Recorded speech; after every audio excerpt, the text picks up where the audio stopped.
Okay. This is kind of exciting.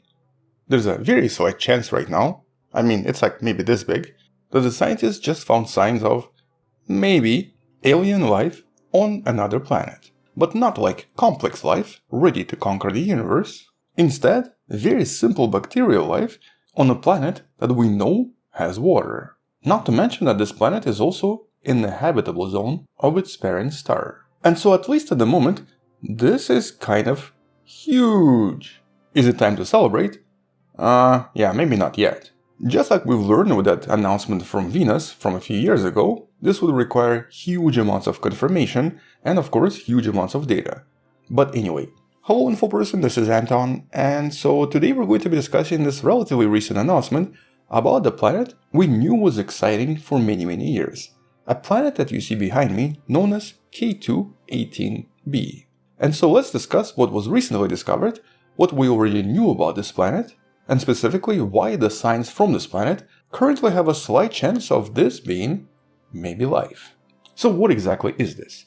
Well, just like the name implies, this discovery was made by the Kepler telescope and specifically during the second stage of its observations. Discovered around a star that's about half the size of the Sun with the average temperature of 3200 degrees Celsius, 5800 Fahrenheit. A red dwarf or an M-type star that's essentially the most common type of a star in the entire galaxy. But today we obviously know that many stars similar to this contain very exciting planets. The most exciting is probably still the TRAPPIST-1 system that has 7 terrestrial planets in its orbit, but even the nearby star Proxima Centauri also contains a habitable zone planet, making this the closest and the most exciting exoplanet to us. And today it's believed that approximately 80% of all M-type stars, or red dwarfs, are going to have planets in habitable zones, with many of them confirmed in the last decade. You can learn about some of them in previous videos found in the description. But the problem with these stars and these types of planets is that,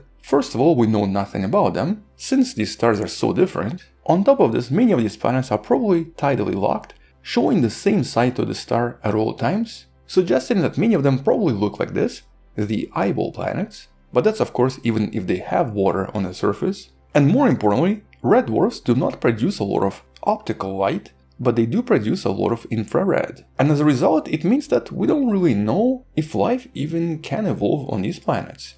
At least more complex life. For example, for photosynthesis to happen, it would require certain types of light that many of these stars simply cannot provide. And so chances for a photosynthetic life here would be extremely low, almost impossible.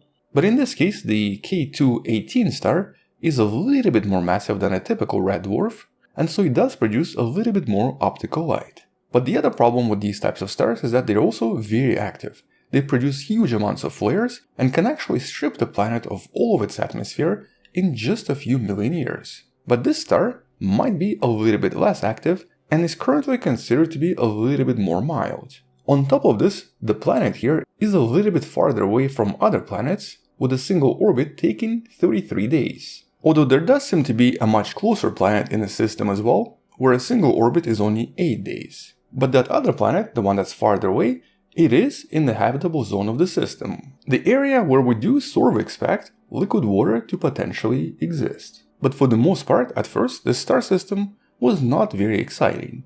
And that's until 2019. Because that's when additional observations from various telescopes, including the Hubble, confirmed that this planet seems to have water, although it wasn't clear in what form.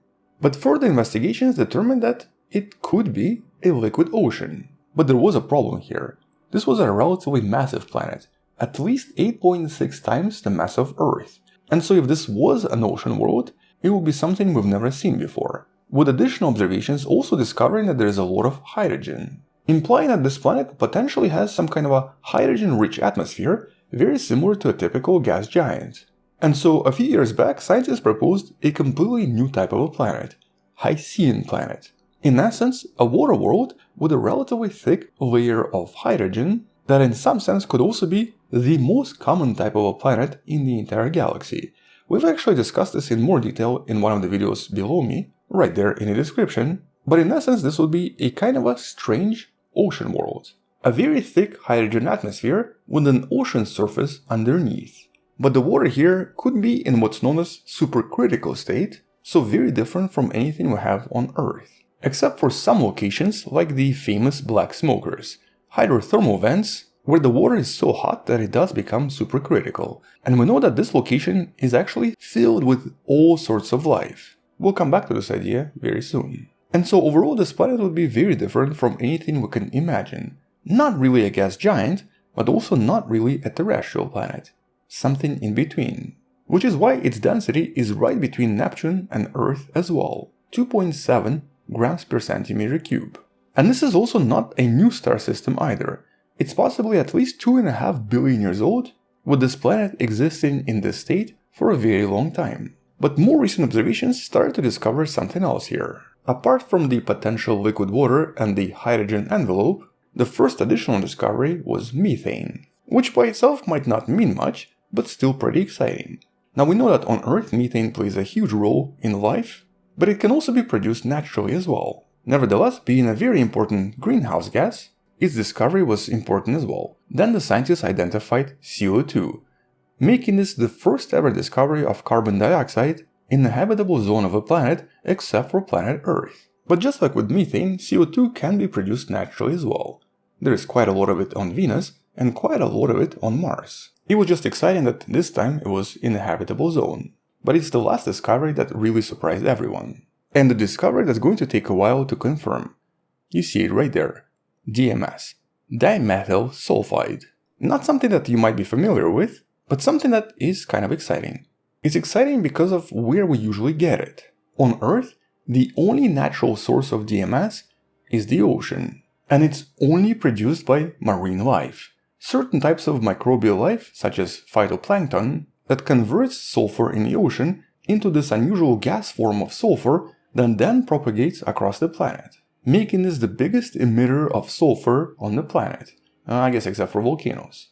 But volcanoes produce sulfur dioxide, which is a very different gas. And ironically, because of various research on climate change, several studies in, for example, the Arctic, have discovered a lot of different sources of DMS depending on the season, with every single one of them being a result of bacteria. In this case, the main focus of these studies was the impact of aerosols on the reflectivity of the planet and the cooling effects they might produce. But most importantly, there is really no other source of DMS on the planet, except for, I guess, chemical labs, where we can produce it artificially. Every DMS source on the planet is some sort of a microalgae, which of course means that this detection is absolutely mind-blowing. If it's only produced by microalgae or phytoplankton on planet Earth, and if it's actually detected on this planet, it just means one of two possible things, or I guess maybe three things. The first one obviously is that this is a mistake. That will be probably resolved in the next few months. The second thing here is that maybe DMS could be produced naturally through some kind of a chemistry we don't understand on these very unusual Hycean worlds. Remember, here conditions are very different. Basically resembling something like this, resembling super hot water under very high pressure and also in possibly extremely dark environments. And so there's a chance here for some kind of a chemistry we still don't understand, which could be producing all of this naturally. And I'm sure we're going to see chemical explanations for this in the next few months. But obviously the last explanation is the most exciting. Extraterrestrial phytoplankton existing on an exoplanet 110 light years away from planet Earth. And most likely in very similar conditions to what you see right here.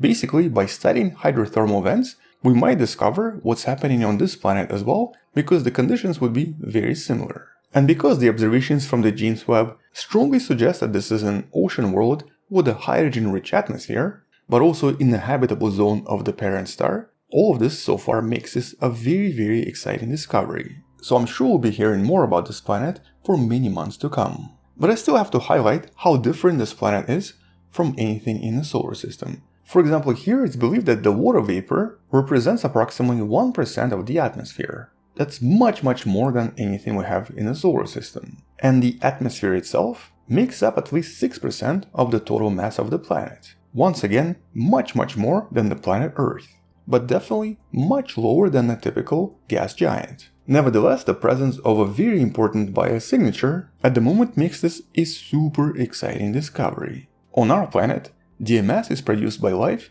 and basically drives a lot of climatic changes including the albedo of the planet. But what exactly is it doing on planet K2-18b, and what exactly is producing it? At the moment, nobody knows. But once again, just like with the premature announcement of potential life on Venus, we have to be careful here as well. Here, it was discovered to be potentially just a mistake, and maybe something that doesn't actually exist. As a matter of fact, even today, this is still debated, and we're not going to know if there's any life in Venusian atmosphere until an actual physical mission to this beautiful planet. But unlike Venus, this is really far away. We're not going to be visiting this planet, at least not for a very long time. And so trying to confirm a lot of these propositions, especially in terms of extraterrestrial life, is going to take years and years and years. And so at least for now, I'm going to basically assume that maybe, just maybe, this is a somewhat more chemical explanation involving reactions we still don't understand. But hopefully I'm wrong, and hopefully it's something like this. Maybe this whole planet is just a very large hydrothermal vent. So yeah, let's just leave it at that. We don't know, nobody knows, we'll find out soon. On that note, check out previous videos in the description below. Thank you for watching, subscribe, share this with someone who loves learning about space and sciences, come back tomorrow to learn something else, support this channel on Patreon by joining channel membership or by buying a wonderful person t-shirt with a James Webb Space Telescope on it in the description below. Stay wonderful, I'll see you tomorrow, and as always, bye bye. Oh, wait. We may have found alien life. We may have found alien life. Or not. Maybe it's just chemistry. Still, let's celebrate.